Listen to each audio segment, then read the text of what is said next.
have Dr. Bright Chi Rudu. He is from the Nabita Hospital in Tama Community 4. Good morning to you, Doc. Good morning. How are you? I'm good. How about you? Good. I'm glad you don't have the same reactions as I do, seeing the worms. Obviously, you being a professional, if you did, it would probably cause you a lot of patience. But first off, I mean, how do those things get in our body? How do we get worms? Interesting question. Worms usually is fecal oral transmission. Right. Yes, and then some of them, the different type of worms. Some of them, they are larvae.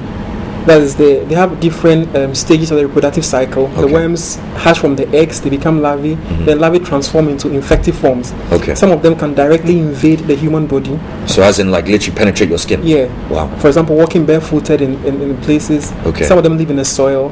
And we have some of the worms too, their infective stages are found in meat. Okay. Some in fish. We have fish tapeworm, we have the hookworms, and the dog, and then the beef tapeworm. Right. Yeah, and then pork tapeworm. So some of them you find the cyst in the meat itself. When you consume the meat, the cyst then develops inside the larvae, which goes into the adult. They migrate into the intestines and then mature into adults. Wow. Okay. Now, what creates larvae? What creates the worms? What is it? How do they come about? Well, the problem is worm infestation occurrence is high in developing countries, because of socioeconomic problems. Okay.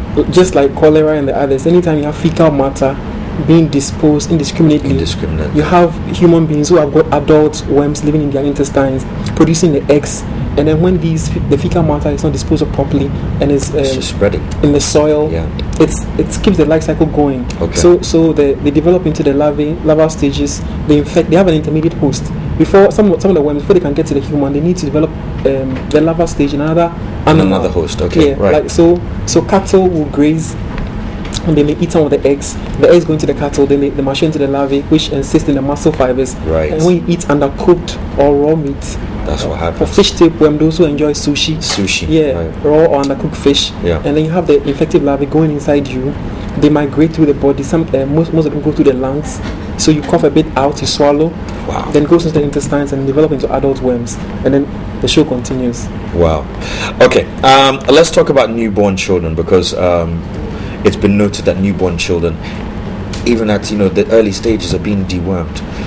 Is that advisable? No, that's not advisable. Okay. If you should follow the laid down protocols, newborn children probably shouldn't be given any food at all. Under 6 months, breast milk is fine, right. And we don't expect to have worm infestation from that. Okay. And most of the drugs for deworming are not recommended for children below age of 2 years. Okay. So therefore, newborns should not be dewormed. Okay.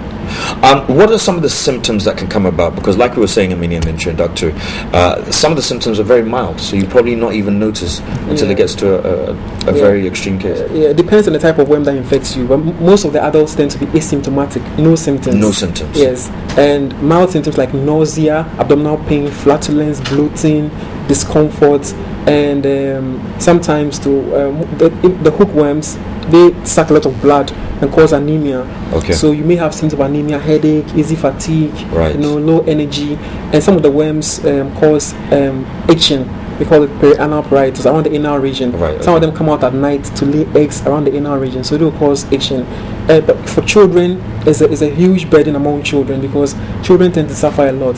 They drain their nutrients, they suck the blood, and therefore children tend to have stunted growth. Right. And they also have low cognitive abilities. Okay. A study was done in Uganda 1997, 2003 that showed that kids who had worm infestations had low hemoglobin levels, and they scored lower on tests conducted in schools. So literally the worms that are in there infesting these are really sucking the life out of these humans. Oh yes.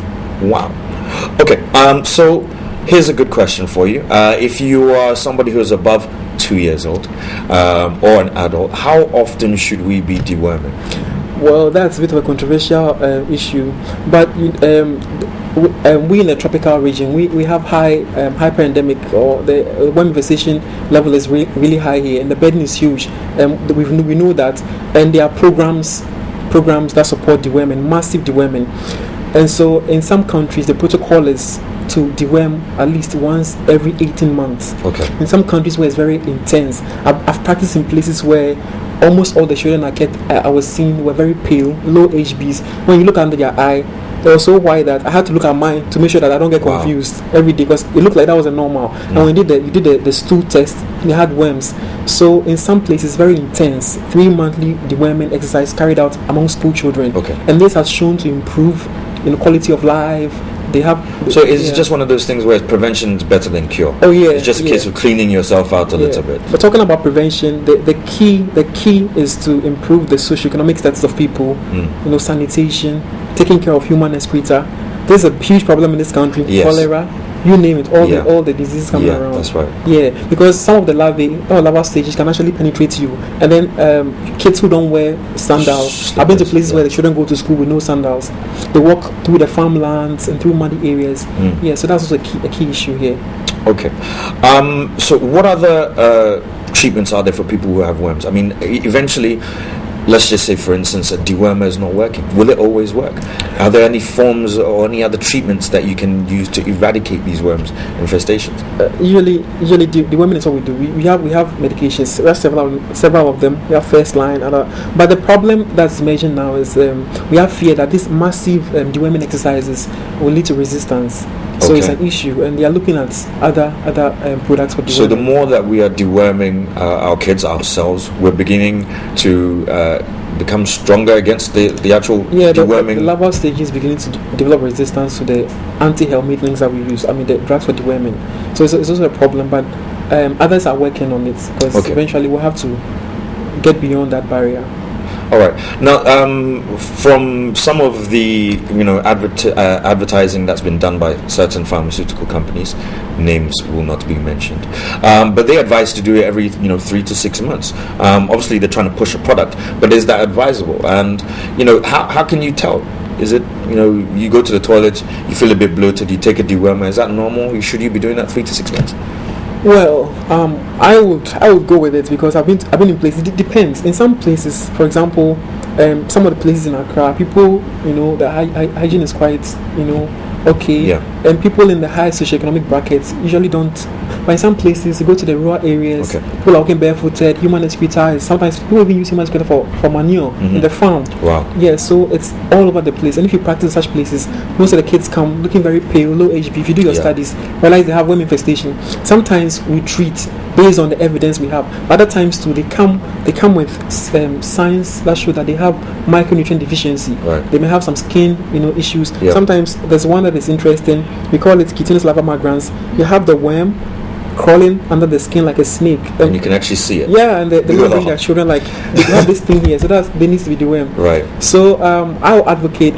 There've been some countries run programs. I'm not too sure about our country's program towards deworming, but in some countries they deworm school children every 6 months or every 3 months. Are there any implications or side effects of deworming without having worms? I mean, for instance, if you take too many antibiotics without having an infection, you could damage your kidneys and your liver, all the rest of it. Are there any side effects from taking dewormer without having worms? Yeah, there are always side effects taking medications, but on the whole, they are quite safe. So and the deworming is actually advised because it reduces the worm burden. If you can deworm a huge proportion of the population at a time, get rid of the worms and reduce the transmission, their life cycle. When the adults are around producing eggs, they produce thousands of eggs a day. Okay, so I mean, you're saying about a national planning in regards to deworming of people. There have been reports that some doctors refuse to give a dewormer unless a test has been done and they can actually physically see samples of worms in the stool. Well, then again, that's the evidence-based practice. That's good. It depends on the colleagues, But sometimes when you come across it depends on the lab too. The lab technician doesn't do the test. How do you know? Right. Or sometimes he doesn't see, but it's there. I mean, there's been times when you request for a test to be done, it comes back and they say no. I say repeat, and then now they see it. Okay. So it depends. But what they're looking for. If I see some of the things sound like diagnosis are quite clear. If you see the skin lesions there. Yeah. Everybody knows what it is. If you see it, I would not go ahead and do. There are pictures of people, pulling worms out of. Is that's advisable? That's guinea worm. Guinea worm. Guinea worm infection. Yes, they call it stick therapy, where you wound the worm around the stick and then gradually pull it out. Okay. What other types of worms are there that we can be we should take notice of, that we might have, to avoid in our day-to-day? There's so many of the worms. We have the hookworms, you have the tapeworms. The hookworms you get from eating beef and pork, and the tapeworms can get fish tapeworm. That's one of the most important tapeworms, because That's the one you said with the raw fish. it's the longest, and it consumes a lot of B12. So therefore you have B12 Vitamin deficiency. B12 You have a type of deficiencies. anemia Right. that comes with B12 deficiency. Yeah. So basically these are, and then we have strongyloids too, that can penetrate you easily, and that one is quite dangerous, because inside the body it can replicate without coming outside. Its larvae can reinfect you, can penetrate the intestines and invade the body. Auto-infection. They don't need to come outside to Wow. continue a life cycle. They can do that in the body straight. By themselves. Yeah. Okay, so we've mentioned a few foodstuffs here, but in general, and then one too, Yep. there's this type of worm that lays the eggs around the perianal region, so it causes itching. The case will scratch, the eggs come into the fingernails. fingernails and then back into the mouth. Yeah. Okay, let's talk about the food ever so quickly, because we've established that it could be in poultry, not poultry, meat, Fish. pork, fish. What's the key to meals then? Ensuring that it's cooked properly, high temperatures, nothing raw. Yeah. It needs to be cooked well, really cooked well, and fish especially should be properly cooked. People who like eating raw fish ought to, Be very wary. Yeah. Okay, so sushi is one of the things that people should be wary Yeah. about. Okay, I mean that's mostly the high-end people, I guess. But okay, so in general now, let's just give a bit of advice to the general public. What should we be doing on a day-to-day basis to try and avoid worms? I know you've mentioned our sanitary conditions, i.e. fecal matter. I know you've mentioned making sure that the food is cooked, and also our surroundings, the mud and dirt.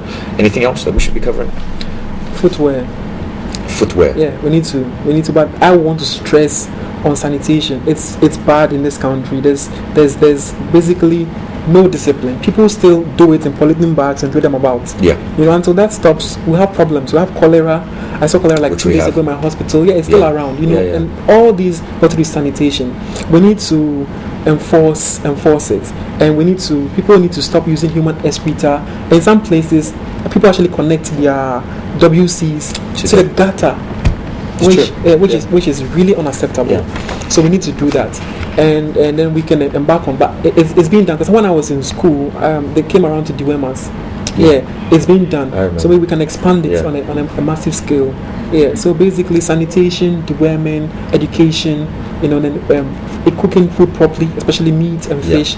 Yeah. And we should be able to. Yeah, we should be there. So we keep doing what we're doing. All right. I want to thank you so much for coming in once again.